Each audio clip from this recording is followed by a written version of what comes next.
사대 교회와 빌라델비아 교회, 그래서 1절부터 13절까지를 한 장에서 공부하고 14절부터 22절까지를 또 한 시간에 공부를 하고, 이렇게 해서 공부를 오늘 진도를 마치겠습니다. 굳건하게 하라는 말씀이 주제가 되겠는데, 사대 교회와 빌라델비아 교회입니다. 이 공통점, 사대 교회와 빌라델비아 교회의 공통점이 있는데, 그것은 두아디라 교회에서도 마찬가지로 또 공통점이 있는 건데, 한 가지가 뭐냐 하면 굳게 잡으라, 굳건하게 하라, 또 굳게 잡아, 이런 말씀이 2장 25절에 다만 너에게 있는 것을 내가 올 때까지 굳게 잡으라.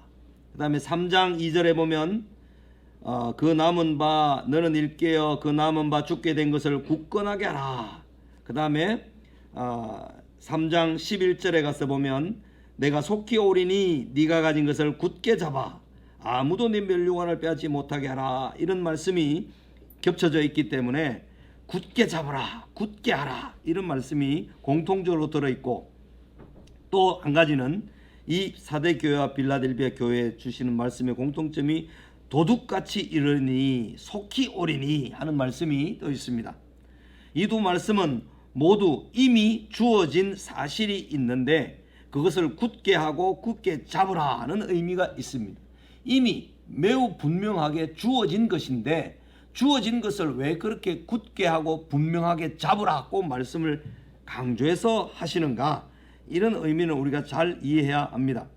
교회가 이미 얻은 것과 이미 얻은 것을 더욱 힘써 견고하게 하라는 의미가 무엇인지를 알아야 함을 말해주는데, 왜 이 두 교회가 이런 메시지를 받았을까? 구원은 완성된 차원과 진행되어야 할 차원이 동시에 있습니다.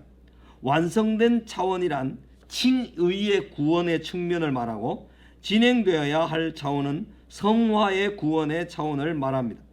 예수님을 믿은 이후에도 육체적 연약함이 있고 주님의 재림을 기다려야 하기 때문에 칭의와 성화, 그 두 가지는 필수적입니다.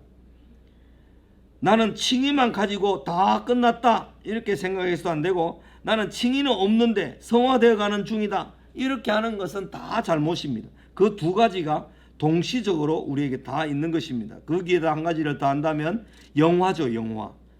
얻을 안식이 남아있고 얻는 안식이 성화고 얻은 안식이 칭의. 이 세 가지가 우리 구원에 항상 구원을 말할 때 그 세 가지 차원을 인식하고 있어야 된다는 거죠. 예수님을 믿은 이후에도 육체에 그건 읽었고요. 사대 교회 역시 서모나 교회와 라오디게아 교회처럼 그들이 인식하는 것과 실상 사이에 차이가 있었습니다. 1절에 네가 살았다 하는 이름은 가졌으나, 실상은 이라는 말이 여기 빠진 거죠. 근데 이제 그 의미는 그런 거죠. 죽은 자로다 하는 말씀인데, 예수님께 주여 주여 하지만 마음은 하나님에게서 먼 사람들이 있었습니다. 하나님께는 실상이 감추어질 수가 없습니다. 사람들이 보기에는 이게 실상이라고 하지만 그게 실상이 아니라 하나님께 있는 실상이 진짜 실상이죠. 하나님께서 판단하시고 분별하여 가르쳐 주시는 말씀이 진짜 실상이죠. 그렇기 때문에 사대 교회는 일깨어 그 남은 바 죽게 된 것을 굳건하게 해야만 했습니다. 그렇죠? 일깨어 그 남은 바 죽게 된 것을 굳건하게 하라. 네 하나님 앞에서 내 행위에 온전한 것을 찾지 못하였노니.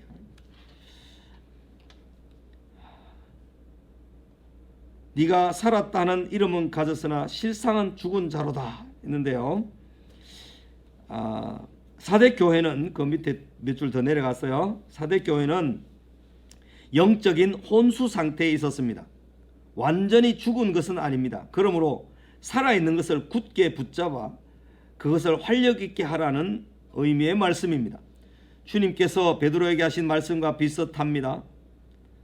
누가복음 22장 32절에 예수님께서 베드로가 3번 부인할 것을 말씀하시고 난 다음에, 그러나 내가 너를 위하여 내 믿음이 떨어지지 않기를 기도하였노니 너는 돌이킨 후에 내 형제를 굳게 하라, 그렇게 말씀하셨습니다.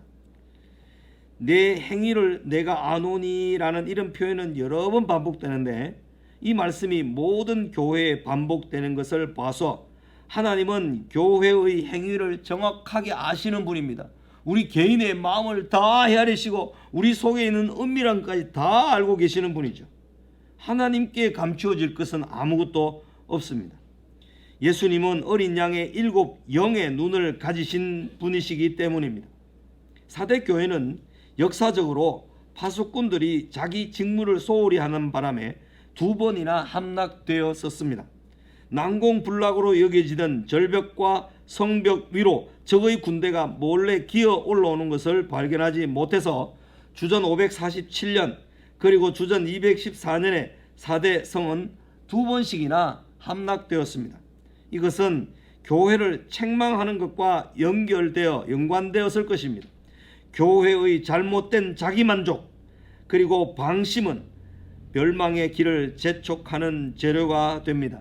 오늘날 교회가 크다고 우리 교회는 괜찮아, 우리 교회는 다 괜찮아, 좋아 이렇게 한다면 멸망의 길을 재촉할 뿐입니다. 한국 교회는 아직 괜찮아, 아직도 쓸만해, 괜찮아 이렇게 하면서 자족하거나 자기만족 방심한다면 이것은 멸망의 길을 가는 지름길입니다. 어떻게 복음을 받았는지 어떻게 들었는지 생각하고 지켜 회개하라 그렇게 말씀하십니다. 사도들로부터 복음을 처음 받을 때와 가르침을 받은 것을 생각하고 기억하고 그것을 지킴으로 현재의 혼수 상태, 무분별 상태에서 깨어나라고 하시는 말씀입니다. 교회가 사회적이고 세속적인 물결에 휩쓸리면 영적으로 혼수 상태가 되어 무감각하게 되고 맙니다. 교회가 목사님의 개인적인 삶의 주변 이야기를 많이 한다든지 정치적인 이야기를 많이 한다든지 자기 가정에 일어났던 체험과 이런 것들을 많이 이야기한다든지 자기가 경험한 하나님의 은혜를 너무 많이 이야기해서 하나님의 말씀의 진리를 가르치지 못하게 된다면 정말 회개하고 돌이켜야 될 일입니다. 혼수 상태에서 깨어나라 그렇게 가르쳐 주시는 말씀을 들어야 할 것입니다. 그것은 살아있으나 실제로 죽은 것입니다. 그리스도인이라고 하면서 교회는 다니나 실상은 죽은 자가 오늘날 상당히 많이 있습니다. 경건의 모양은 있으나 경건의 능력은 부인하는 자니 이 같은 자들에서 네가 돌아서라고 말씀을 하십니다. 어찌 우리가 이 세상에서 사람들이 다 좋게 여기는 일이라고 해서 우리가 하나님의 말씀에서 분명히 금하는 것, 하나님 말씀에서 싫어하시는 것을 쉽게 자연스럽게 할 수 있단 말입니까? 그런 일은 결코 일어나서는 안 되죠. 다윗이 하나님의 말씀을 가장 많이 가지고 있었던 구약의 대표적인 인물이었잖아요. 그런데 다윗이 우리의 아내 밧세바를 범하는 그 장면에 보면 간음하지 말라는 것을 범했죠. 이웃의 아내를 탐내지 말라는 것을 범했죠. 살인하지 말라는 것을 범했죠. 이 10계명에 들어있는 것 중에 3가지가 매우 분명하게 다윗은 그것을 딸딸 외우고 늘 상기하고 있었을 텐데 많은 양을 가진 사람이 한 마리 양을 가진 자의 양을 빼앗아다가 손님을 대접했다. 그 어떻게 해야 됩니까? 그 자는 죽어 마땅하다. 하나님 율법과 말씀에 의하면 공의로운 심판에 의하면 그는 죽어 마땅하다. 자기 스스로를 이미 그렇게 판단했다는 거죠. 그 말은 자기가 하나님의 말씀을 업신여기거나 잊어먹거나 무시하지 않았다면 그 말씀이 작동했더라면 정상적으로 작동했더라면 자기가 누구인지를 알아봤을 때 남의 아내로구나. 우리야 충성스러운 부하의 해쪽 속 부하의 그 아내로구나. 간음하지 말라는 그것을 상기했으면 브레이크를 어느 순간에 잡아야 되죠. 보고 알아보고 계획하고 그리고 실행하고 그것을 감추기 위해서 더 큰 악을 동원하는 이런 나쁜 길로 계속 가버렸다는 거죠. 그게 하루 이틀 그렇게 됐겠습니까? 거기서 예루살렘에서 암몬까지 가는데 이틀 정도 걸릴 만큼 그죠? 걸어서. 그래서 뭐 낙타나 말이나 타고 가면 하루 만에 갈 수는 있겠죠. 갔다가 왔다가 해야 되죠. 임신 소식을 알려면 한 달 지나야 되죠. 그리고 데리고 와서 휴가를 보내려면 또 얼마나 시간이 많이 흘렀겠습니까? 그런 시간들 가운데 다윗은 하나님의 말씀을 잊어먹고 상기하지 못하고 무시하고 없인 여겼던 그런 상태. 우리가 오늘날 하나님의 말씀을 잘 알고 하나님께서 우리를 위해 행하신 일을 잘 알지 못하면 그 말씀이 우리를 탁 붙들어서 낚아채서 말씀으로 탁 복종하게 해야 될 때 거기에서 놓쳐지게 되면 우리는 떠내려가고 한참 떠내려가고 난 다음에 어메 여기가 아닌 갭이야 할 때는 이미 우리 목에 칼이 들어와 있을 때입니다. 우리 인생이 다 종칠 때가 됐다는 거죠. 다윗은 그 일로 말미암아 사탄이 회방할 거리를 얻어서 얼마나 많은 살육과 집안의 칼부림이 끊이지 않잖아요. 거기 보면 영원히 내 집에서 칼이 떠나지 않는다. 네 당대에 칼이 떠나지 않는 것 정도가 아니라 영원히 내 집에서 칼이 떠나지 않는다. 이런 말씀을 하셨어요. 무서운 일이죠. 그 하나님 말씀을 대할 때 우리가 좀 두려워하는 마음으로 그 말씀을 받으려고 하는 자세를 가져야 합니다. 그렇지 않으면 우리는 나도 모르는 사이에 휙 떠내려가고 나도 모르는 사이에 코가 끼어가지고 사탄에게 우리 코가 끼어서 가는 것을 경험할 수 있습니다. 깨어있어야 하는 이유는 예수님께서 언제 임하실지 아무도 모르기 때문이기도 하지만 언제 우리가 이 땅의 생을 마감하고 주님 앞에 서야 될 날이 나를 우리가 알지 못하기 때문입니다. 깨어있으려면 굳건히 하지 않으면 안 됩니다. 분명하게 하지 않으면 안 됩니다. 부르심과 택하심을 믿는다는 것과 그것을 더욱 굳게 하는 것은 별개의 것입니다. 믿는다. 나는 끝이야. 나는 부르심을 받았어. 택하심을 받았어. 그래. 나는 안심이야. 아무렇게나 살아도 돼. 그렇게 가면 안 되고 오히려 그것을 더 굳게 하고 굳게 해야 된다는 것입니다. 베드로후서 1장 10절에 보면 그러므로 형제들아 더욱 힘써 너희 부르심과 택하심을 굳게 하라. Stand firmly라 그러죠. Stand firmly. 굳게 서라. 더 굳게 만들어 가라. 너희가 이것을 행한 적 언제든지 실족치 아니하리라. 그렇게 말씀하셨습니다. 사대 교회에도 그 옷을 더럽히지 아니한 자 몇 명이 있었습니다. 그들은 합당한 자들이었습니다. 그들로 인하여 사대 교회가 생명력을 유지하고 있었던 것 같습니다. 창세기 19장에 보면 의인 10명이 있으면 내가 소돔성을 심판하지 않겠다. 그렇게 말씀하신 것을 봐서 그 하나님께 옷을 더럽히지 아니한 자 몇 명, 합당한 자들 그들 몇 명 때문에 사대 교회가 생명력을 유지했다는 것입니다. 이제 빌라델비아 교회는 서머나 교회와 같이 칭찬만 들은 교회입니다. 그들이 받은 칭찬은 실로 다른 교회들에 비하면 대단한 것입니다. 네가 작은 능력을 가지고서도 내 말을 지키며 내 이름을 배반하지 아니하였다. 예수님의 말씀을 인내로 지킨 결과에 대하여 예수님은 그들에게 선물 주실 것을 약속하십니다. 사탄의 회당 곧 자칭 유대인이라 하는 자들이 와서 네 발 앞에 절하게 하고 내가 너를 사랑하는 줄을 알게 하리라. 유대인들이 사탄의 집단으로 이렇게 명명된 것은 요한복음 8장에도 너희는 너희 아버지 거짓의 아비인 사탄의 자녀들이다. 사탄에게 속했다. 이렇게 하는 말씀을 통해서 그 당시에 바리새인들과 사두개인들은 이미 사탄의 회에 속했던 것을 우리는 분별할 수 있습니다. 이 모든 말씀은 이방인들이 마지막 날에 이스라엘과 이스라엘의 하나님께 와서 그 앞에 절하게 될 것이라는 예언입니다. 우리는 지금 그들로부터 고난과 환난과 매몰찬 환난을 당하게 되지만 언젠가는 그들이 우리 발 앞에 와서 절하게 되고 굴복하게 될 것입니다. 여기 아까 앞장에서 2장 27절에서 그가 2장 27절에 그가 철장을 가지고 그들을 다스려 질그릇 깨트리는 것과 같이 우리들도 그런 권세를 가지고 그들을 깨트리게 될 것이다. 그들이 우리 앞에 절하여서 벌벌 떨게 될 것이다. 그렇게 예언하십니다. 이 예언은 그리스도를 믿음으로 참 이스라엘이 된 이방 출신의 교회에서 역설적으로 성취되었습니다. 이들과는 대조적으로 이스라엘 민족은 불신앙으로 인해서 이방인이 되어버렸습니다. 하나님께서 박해받는 이스라엘을 위한 그의 사랑을 열국 앞에서 보여주실 것이라는 예언을 역시 분명하게 뒤바뀌어 성취됩니다. 내가 또한 너를 지켜 시험의 때를 면하게 하리라. 이러한 보호는 인을 치는 것, 측량하는 것, 광야에서 양육하고 보호하시는 것, 이런 말씀을 통하여 설명이 됩니다. 활력을 있게 하고 굳게 잡아 빼앗기지 말라는 교훈을 마음에 깊이 새겨야 할 것입니다. 우리가 지금 잡고 있는 것, 우리가 실상이 무엇이냐, 하나님께서 우리에게 약속해 놓으신 것이 무엇이냐, 이런 것들을 분명히 알고 그것을 굳게 붙들어야만 한다는 것을 이 4대 교회, 빌라델비아 교회를 통해서 우리에게 가르쳐 줍니다. 3장 14절에서 22절까지 말씀, 오늘 마지막 시간에 또 봅니다. 사랑하는 자를 책망하여 징계하신다. 사랑하는 자일수록 책망해서 징계한다.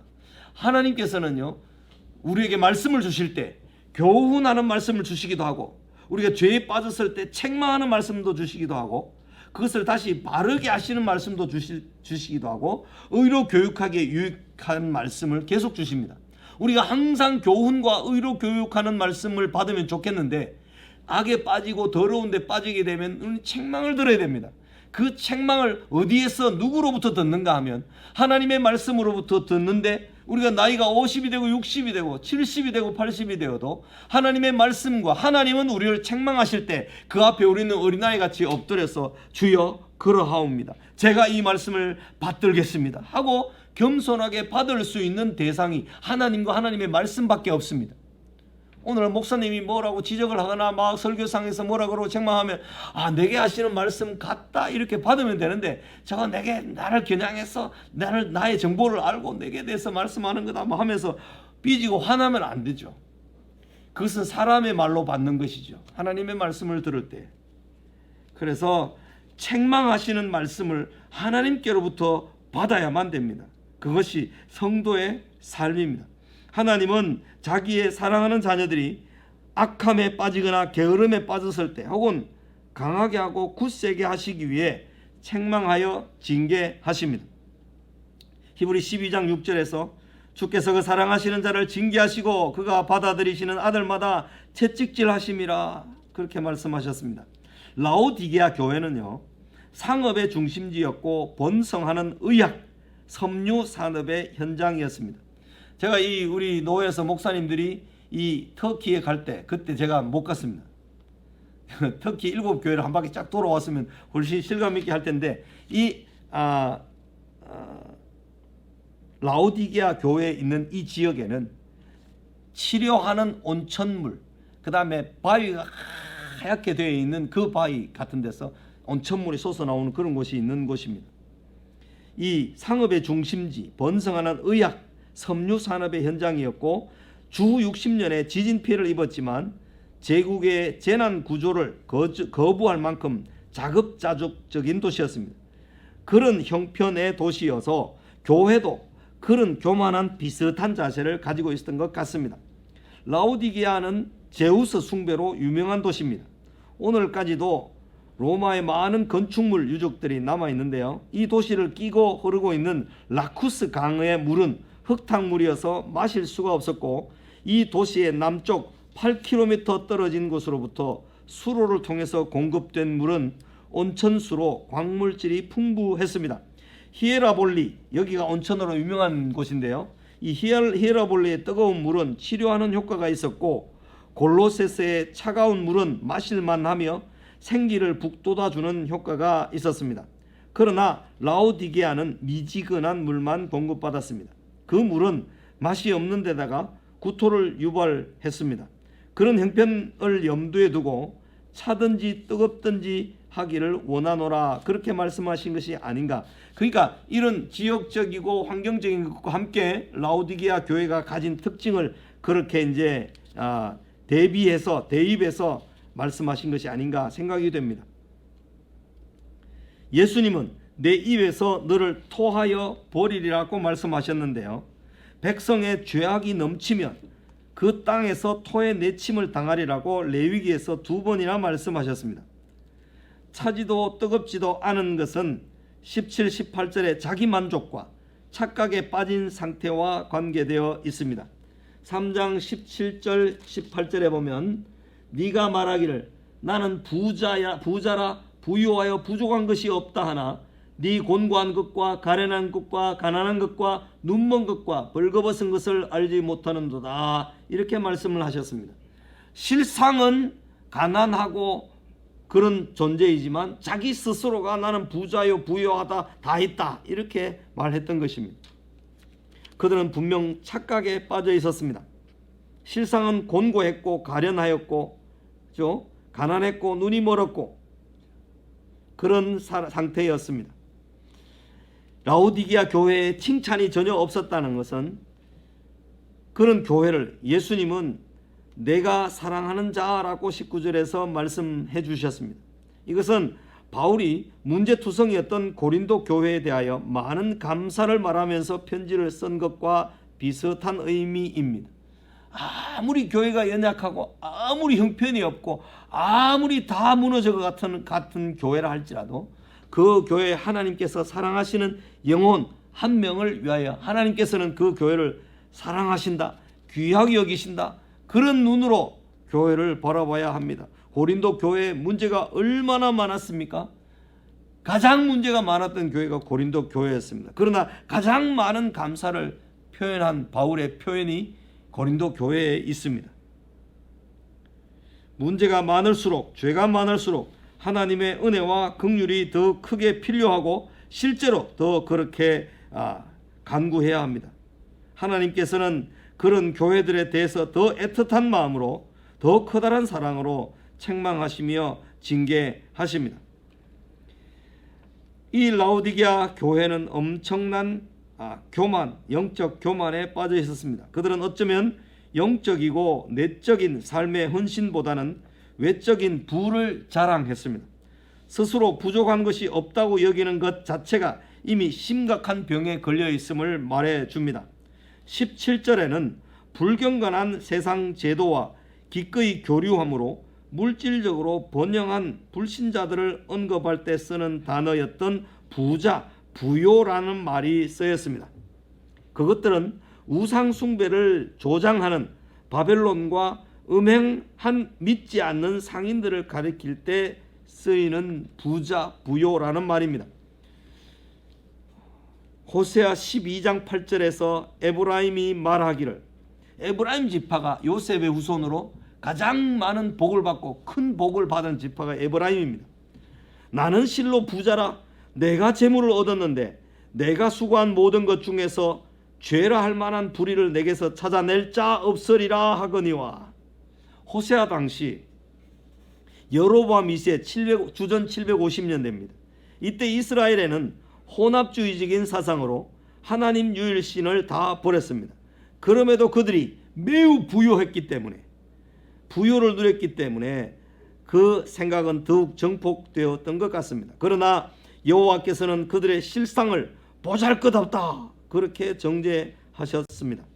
17절 하반절의 묘사, 요한계시록 3장 17절 하반절에 가련한 것과 가난한 것과 눈먼 것과 벌거벗은 것을 알지 못하는도다 하는 이 묘사는 라오디게아 교회가 믿지 않는 사회집단과 다를 바가 거의 없다 하는 것을 말해줍니다.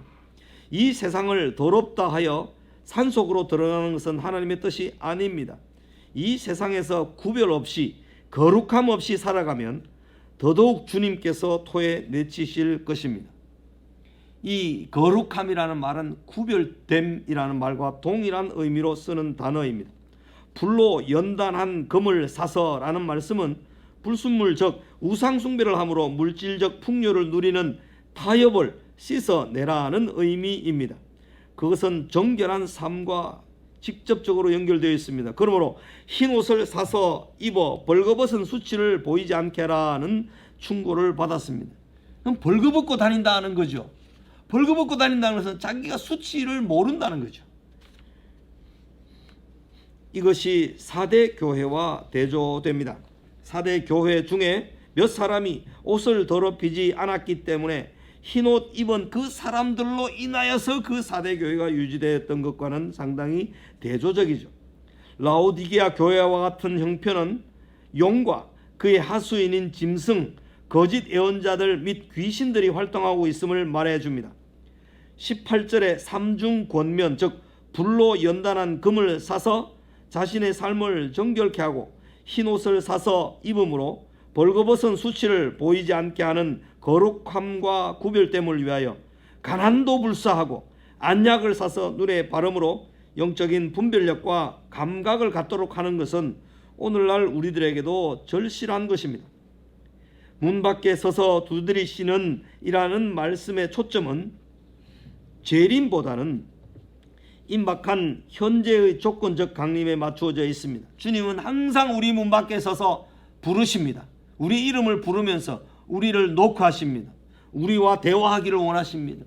우리와 교제하기를 원하셔서 주님은 우리에게 말씀을 주시고 싶어 하는데 우리는 그 마음의 문을 닫고 하나님 말씀을 듣지 않습니다. 그러니까 미래에 일어날 주님의 재림과 관련된 문을 두드리노니 이런 의미가 아니라 현재적 주님의 임하심에 관련된 말씀이다 하는 것입니다. 충성된 증인이신 그리스도가 신실한 증언을 타협하라는 유혹을 이기셔서 모범을 보이셨습니다. 예수님은 말씀으로 사탄이 세 가지 큰 시험을 할 때 말씀으로 다 이겨내셔서 우리들에게 모범을 보이셨습니다. 그것과 같이 성도들도 같은 유혹을 이긴다면 그들은 메시아의 나라에서 다스리는 지위 즉 내 보좌에 함께 앉게 해주심을 받을 것입니다. 귀 있는 자는 성령이 교회들에게 하시는 말씀을 들어야 할 것입니다. 사랑하는 자를 책망하신다, 징계하신다. 항상 우리가 책망을 받고 어려움을 당하고 징계를 받을 때 야, 하나님께서 나를 사랑하셔서 이렇게 책망하셨더라도 나에게 이 고통을 주셨더라도 나를 주님께로 더 가까이 오게 하시는구나 이렇게 여겨야만 그것이 정상적인 신앙생활이 됩니다. 나는 뭐도 잘했고 뭐도 잘했는데 왜 이런 고난이 내게 왔지 이런 식으로 생각하면 그것은 신앙생활을 이때까지 잘못해온 것을 반영하는 생각입니다. 내가 정상적으로 신앙생활을 배워오고 신앙생활을 연습해 왔다면 고난이 올 때 하나님의 징계라고 생각되는 것이 어떤 것이 임할 때 나를 사랑하시는 표시로 이런 것이 주어졌어. 내가 더 겸손하게 낮추고 내가 더 하나님을 앙망하고 우러르게 하는 그런 여건을 하나님께서 허락해 주시는구나. 이것이 지나갈 동안에 내가 입으로 마음으로 주께 범죄하지 않도록 해야 되겠다. 이런 마음으로 받아야 하는 것이 정상적인 그리스도인이라는 사실을 라오디게아 교회 성도들에게 하시는 말씀을 통해서 우리에게 가르쳐 주십니다. 한 시간에 걸쳐서 7 교회를 이렇게 다 끝냈습니다. 다음 시간에는요 4장과 5장은 비교적 짧았어요. 6장 7장까지 좀 더 진도를 나가야 하겠습니다. 그렇게 아시고 한 번쯤 읽어오시고 계시록을 2번 읽는 거 여러분이 꼭 숙제를 하셨으면 언제든지 출석 부를 때 저에게 말씀해 주시면 좋겠습니다. 오늘 질문할 시간을 여러분에게 먼저 안 드렸는데 지난 시간에 이어서 이번 시간에까지 한 것을 또 읽다가 어려운 것이 있으면 공부 시작하기 전에 목사님 질문할 거 가지고 왔는데 하면서 질문을 꼭 해주시기를 부탁드립니다. 기도하겠습니다. 하나님 아버지, 좋으신 우리 하나님 아버지, 선한 것을 늘 기뻐하시고 선을 마침내 이루시고 합력해 선을 이루어 주시는 하나님의 사랑과 은혜를 신뢰하며 감사합니다. 이날 저녁에 우리가 요한계시록을 공부하는 동안에 깨닫게 하시고 들려주신 말씀이 우리의 가슴에, 우리의 귀에, 마음에 새겨져 있다면 우리가 이 말씀을 소중하게 받아서 우리의 삶에 굳건히 서고 미지근하거나 아버지 그런 연약한 가운데 머물러 있지 않도록 우리는 날마다 더 담대한 자리로 믿음의 자리로 우리를 이끌어 주시기를 간절히 소원합니다. 감사합니다. 예수님 이름으로 기도 올려옵나이다. 아멘.